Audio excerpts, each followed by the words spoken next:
3 million slaves were taken from West Africa. Most of them were taken to the Caribbean by the UK. There they stayed as slaves, working on sugar plantations, coffee and so on, producing goods that were then shipped back to Britain, and then it went back to West Africa with the profits, and so the cycle began. You had slaves thrown overboard, you had the conditions on the slave ships, as you can see from this diagram above, were appalling. Numerous slaves died en route, and this went on from 1500 to about 1850. And the remarkable thing about slaves is the amount of money it generated for our economy. 20% of the economy, so many of the buildings and so on that you see now will be built on, especially in places like Liverpool and London and Bristol, will have been built on slave money. And Bristol is where this was filmed. The picture on the screen, your screen was, this is Colston, who was a slave owner, 90,000 slaves, numerous died, and he is a statue, the statue that was thrown into the water and pulled down by protesters. And you can see what they've done here, and this poses an interesting debate for you.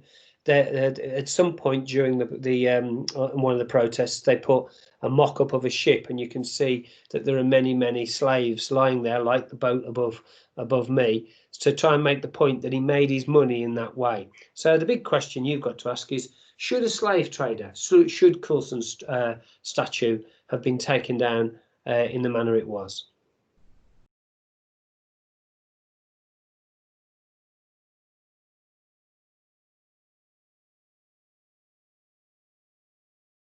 Okay, this next slide shows the Indians who gave their lives, and there were many lives lost, and fought for the UK in World War I, 1.5 million of them, and in World War II, 2.5 million.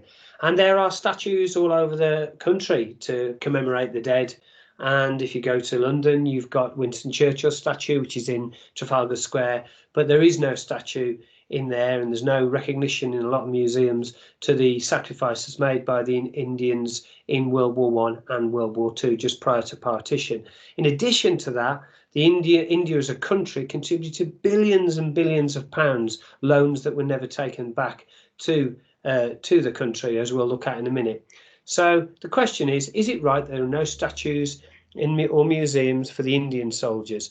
You've got a picture on this picture, you've got one of the famines that happened in 1943 during the war, when actually food was moved that could have saved lives to a different area by Churchill, and this causes some controversy. There's some controversy about this.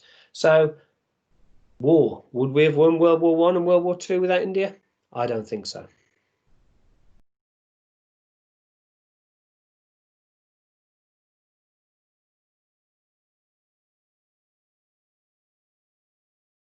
At the same time as slavery was going on, Britain was colonized, and it colonized all over the world.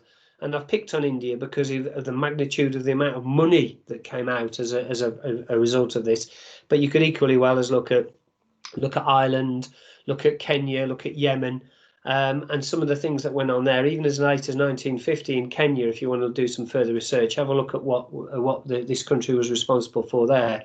So between 1750 and 1948, we extracted 43 trillion pounds from India. The East Indian Company was in charge in India prior to this period of the British Raj, and the East India Company had the right to collect taxes.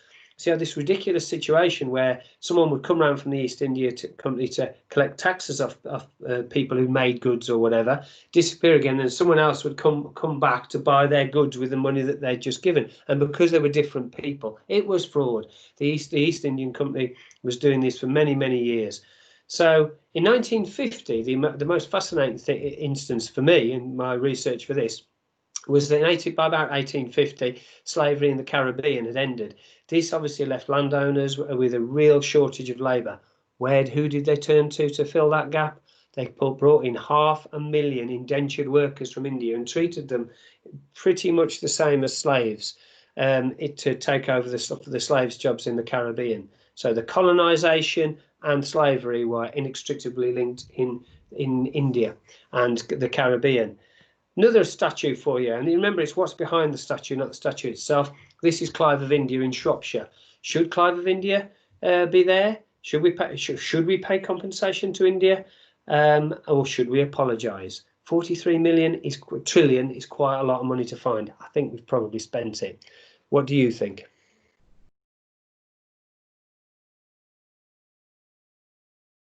The final piece of information that we've looked at today in our lightning history of or decolonized history, you might say, is about Windrush. From around after the war, and remember, Caribbean soldiers fought as well as Indian soldiers. I chose India because of the magnitude of the numbers, but Caribbean soldiers had fought in World War I and in World War II. After they were freed from being slaves, a lot of them carried on to do this. And in 1948, this country was in a real state. We had a shortage of labour. We had, buildings destroyed, a National Health Service that had just been set up, and we needed people. And who provided those people? Well, 500,000 people came over from the Caribbean between 1948 and 1973. Many of them came on this famous boat, the Empire Windrush, and their families are still here today. But the the tragic thing was in 2016, Theresa May's clamp down on immigration led to many of these people being sent back, persecuted, losing their job, losing their right to healthcare. And it was an enormous scandal, which I'm not going to go into in great detail now, but I really do suggest you check what happened in the Windrush scandal of 2000, and just to find out how we treated these people and their families after they came over to rebuild our economy. So do ethnic minorities still face racism and prejudice? Well, I think you know the answer to that because of the Black Lives Matter protests that happened before the summer and are still carrying on now.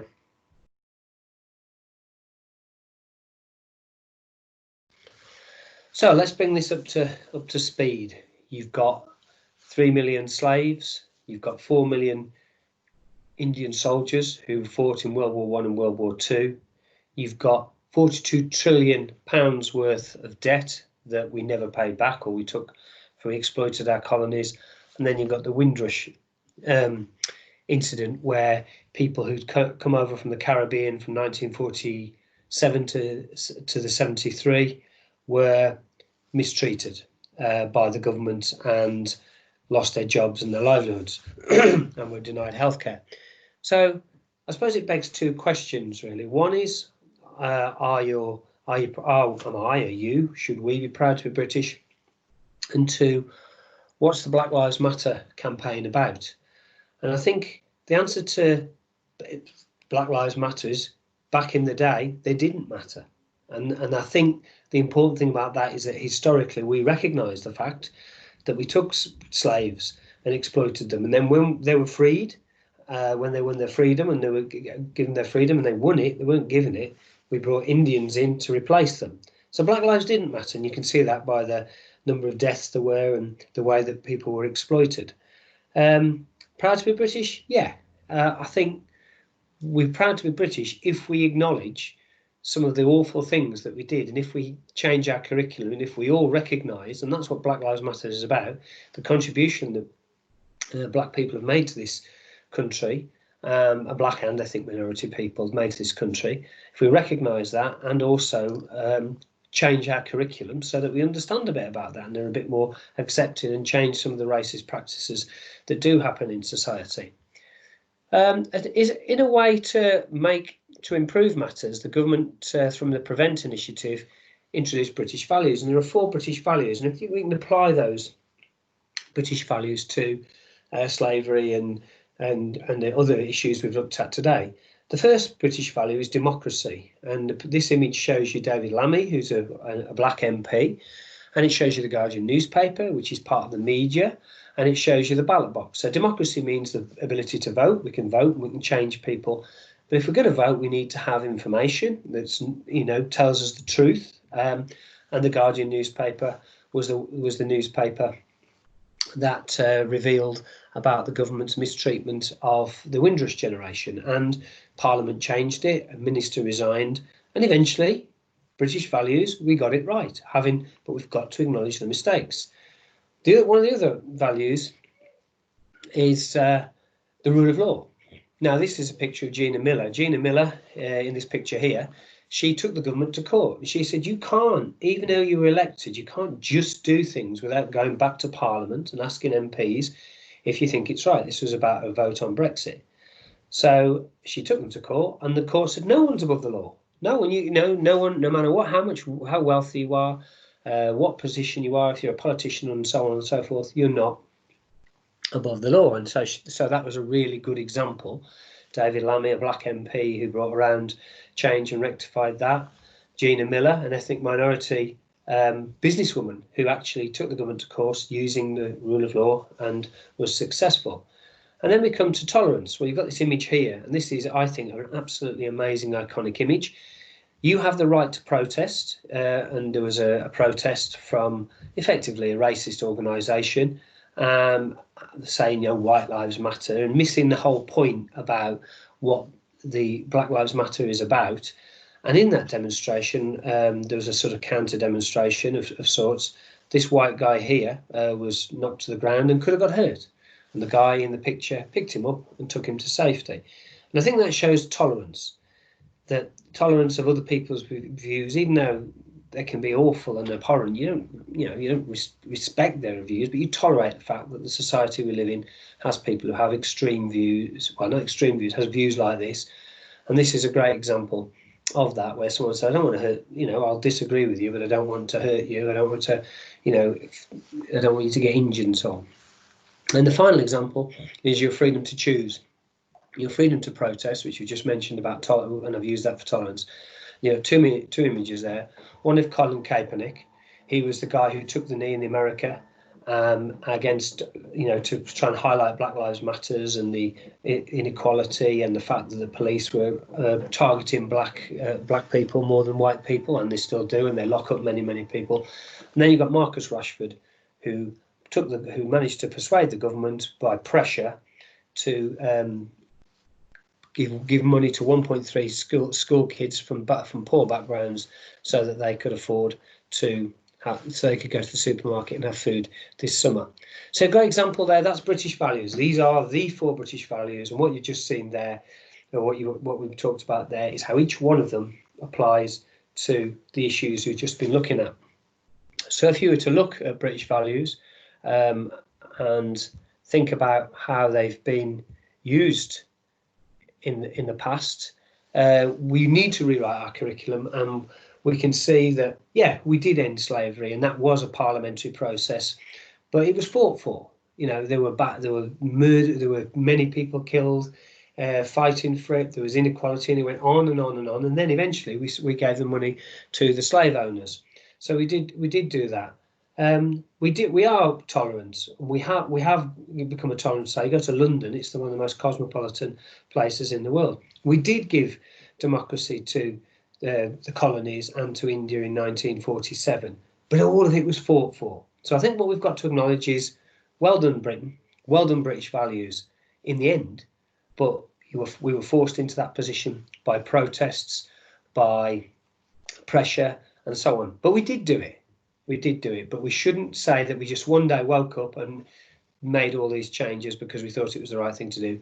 We were forced, people at the time were forced into doing it by protests and the moral and the electorate and so on. So that's British values, really, really important, applied to what we've been looking at today. So I hope you find that useful, and I thought that section would make this a bit more interesting.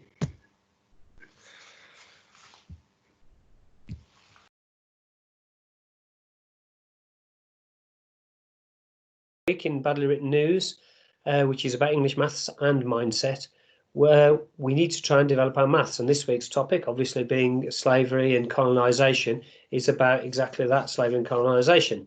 So there are 3 questions that you can see there. Just behind me are the answers. You might want to pause for a moment and see if you can work out the questions, and then in a few seconds I will reveal them. Okay. So hopefully will. There are estimated 12 million slaves. We had 3 million in the UK. What percentage is that? How many soldiers were there in total in World War I? And so how many police officers should there be if they were to reflect society? And the answers are, as you can see here. 25%, 9 million and 17,502.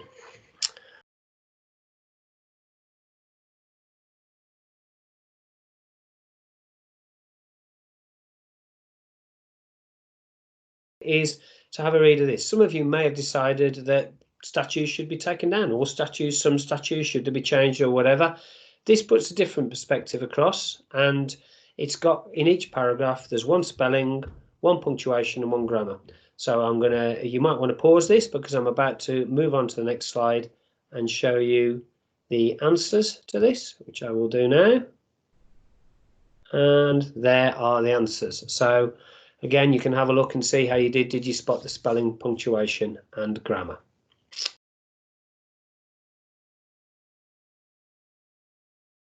Okay, so the next task we're going to look at is to get you to think about how you can use information to develop your skills to pass the GCSE exam. Because paper 2, question 5, which is worth 25% of the overall marks, will ask you to do something. It will ask you to express your opinion and justify it, and it wants you to have your opinion. So it will ask you to write a letter arguing a point of view. One of the examples recently was cars and pollution. Should you ban them from city centres? It might ask you to write a speech, slightly different, more emotive language perhaps, about what you think education is more than just school. And you can have two perspectives, and you can't be wrong, and it doesn't matter what your perspective is as long as you argue your point. You might write an article for a newspaper. You've seen some newspapers today, sort of tabloid headlines. So if it's a tabloid, they might expect you to do it in a slightly more tabloidy, chatty style, whereas if it was a broadsheet, it might be written more formally. And they asked you the question for that one was, sport is all about money fundamentally, and discuss. And then they argue for or against a statement in a broadsheet. Parents today are overprotective. So that would be a more formal language. And again, you'd have a headline and so on. So in answer to the question, ethnic minorities built, fought and rebuilt the economy. Many of today's statues should be taken down, and you could argue both points that you've seen in the work so far. And it's essential that you do a plan and you decide, I'm going to put these points in paragraph 1, these points in paragraph 2, these points in paragraph 3. In every single examiner's report, it says that people do not plan properly for the GCSE. You probably know enough now to answer the question, but if you start off and just write, you'll write things that will bump into each other and you won't be able to separate out your arguments. And it doesn't matter if you argue all statues should be taken down. That time in history, they were the rich. You could go for a money angle about the fact that people were wealthy and afforded it. You could go on about the fact that people were never asked about statues and should be, and you could go on about the fact we've got more modern day heroes. Or you could say, no, we should keep the statues there, maybe move a few to museums. You could concede that statues are part of our history. However, we should put plaques next to them, or what they did with Colston's statue, where they put a slave ship and so on, so we give more information. So you can argue two different points there, and as long as you put forward an argument in paragraphs with a plan so that it all hangs together, you've got a very good chance of picking up enough marks to get you through the GCSE.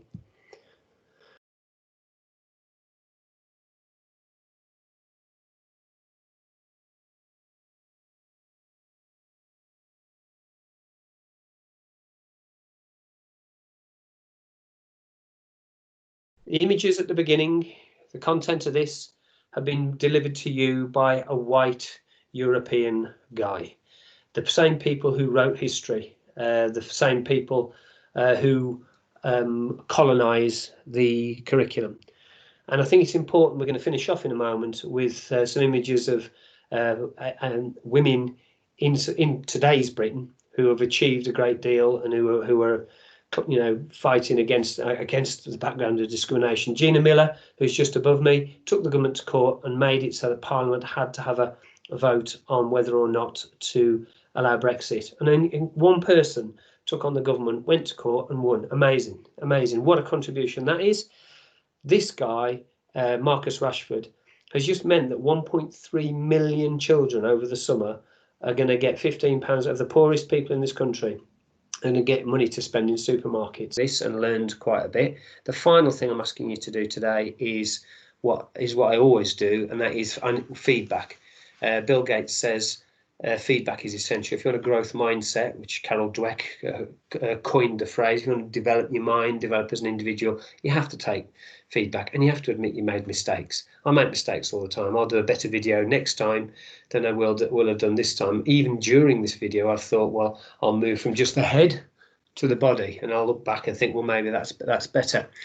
So what do you think about the video? What do you think about the content of this? How could it be better?